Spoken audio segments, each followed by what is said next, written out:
प्रिय विद्यार्थियों, अपने क्लास BA पाठ प्रथम पेपर प्रथम प्रश्न पत्र भारतीय पुनर्जागरण। भारत में पुनर्जागरण का जब विषय आता है तो एक महत्वपूर्ण व्यक्ति का नाम सर्वाधिक और सर्वप्रथम स्मरण में आता है, जिसे हम आधुनिक भारत के पिता भी कह सकते हैं, राजा राम मोहन राय। पुनर्जागरण एक सामान्य प्रक्रिया नहीं थी। विशाल स्तर पर और लंबे समय तक भारतीय लोगों की लंबी दास्ता एवं गुलामी के बाद कुछ भारतीय चिंतकों ने और विचारकों ने और समाज सुधारकों ने जब भारत में धार्मिक सुधारों की शुरुआत की, धार्मिक और सामाजिक सुधारों की शुरुआत की, तो पुनर्जागरण की परिस्थितियाँ उत्पन्न हुई। भारत में पुनर्जागरण की पृष्ठभूमि 19वीं शताब्दी और 20वीं शताब्दी में सामाजिक और धार्मिक सुधार आंदोलन से शुरू हुई। इन सामाजिक और धार्मिक सुधार आंदोलन में हम प्रथम जो सोपान पे रखते हैं उनका नाम है राजा राम मोहन राय। राजा राम मोहन राय ने सर्वप्रथम ब्रह्म समाज की स्थापना के साथ ही पुनर्जागरण की शुरुआत कर ली थी। राजा राम मोहन राय ने ब्रह्म समाज की स्थापना के बाद सामाजिक सुधार की, शिक्षा एवं साहित्य में सुधार की, सामाजिक सुधार में विभिन्न सामाजिक कुरीतियाँ फैली थी उनको समाप्त करने का प्रयास किया। शिक्षा एवं साहित्य के विकास में उनका योगदान रहा। इसलिए जब कभी धर्म सुधार आंदोलन और पुनर्जागरण की बात आती है तो पुनर्जागरण के साथ राजा राम मोहन राय को प्रमुखता दी गई है। इतिहासकार इस बात से सहमत हैं कि भारतीय पुनर्जागरण के जनक के रूप में हम राजा राम मोहन राय को ले सकते हैं। पुनर्जागरण से तात्पर्य हम समझ चुके हैं। तो राजा राम मोहन राय ने सामाजिक सुधार के कार्य किए, शिक्षा एवं साहित्य के विकास में योगदान दिया। राम मोहन राय का दृढ़ विश्वास था कि भारतीयों की कूपमंडूकता समाप्त किए बिना यथार्थ सामाजिक प्रगति नहीं हो सकती। इसलिए उन्होंने अंग्रेजी शिक्षा के भी वो समर्थक बने।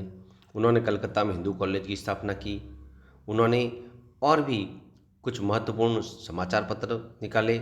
उन्होंने संवाद कौमुदी के प्रकाशन भी प्रारंभ किया। इनके कार्यों से बंगाल में शिक्षा और साहित्य में पर्याप्त प्रगति हुई। राजनीतिक दर्शन। राजा राम मोहन राय पाश्चात्य दर्शन और अंग्रेजी शासन से अत्यंत प्रभावित थे।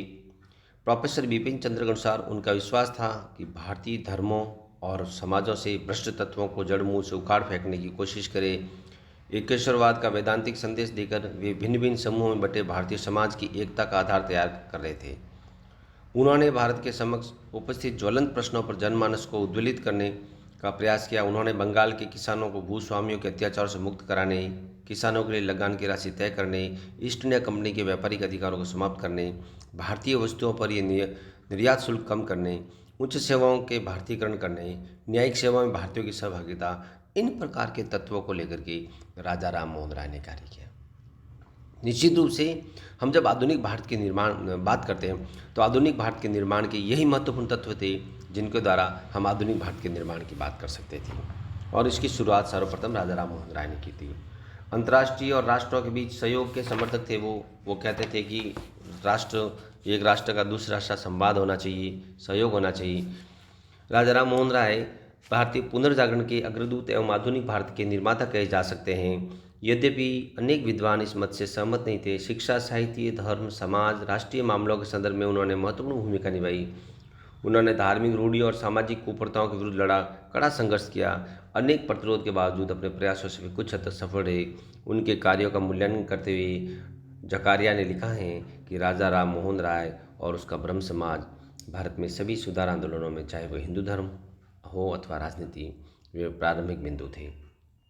प्रोफेसर बिपिन चंद्र ने उन्हें 19वीं सदी के पूर्वार्ध में भारतीय आकाश के सबसे चमकीले सितारे के रूप में रखा है।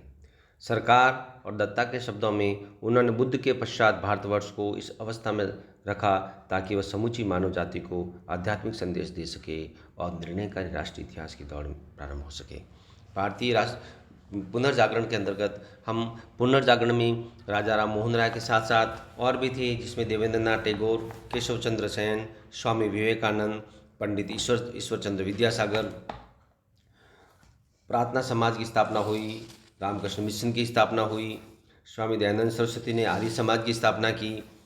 इस प्रकार से भारतीय धर्म और दर्शन में जो सामाजिक और धार्मिक जो सुधार हुए, धर्म की धार्मिक कुरीतियाँ समाप्त हुई, सामाजिक कुरीतियाँ समाप्त हुई, यही हमारे आधुनिक भारत के निर्माण की प्रथम सोपान मानी जा सकती हैं। हम अगर इन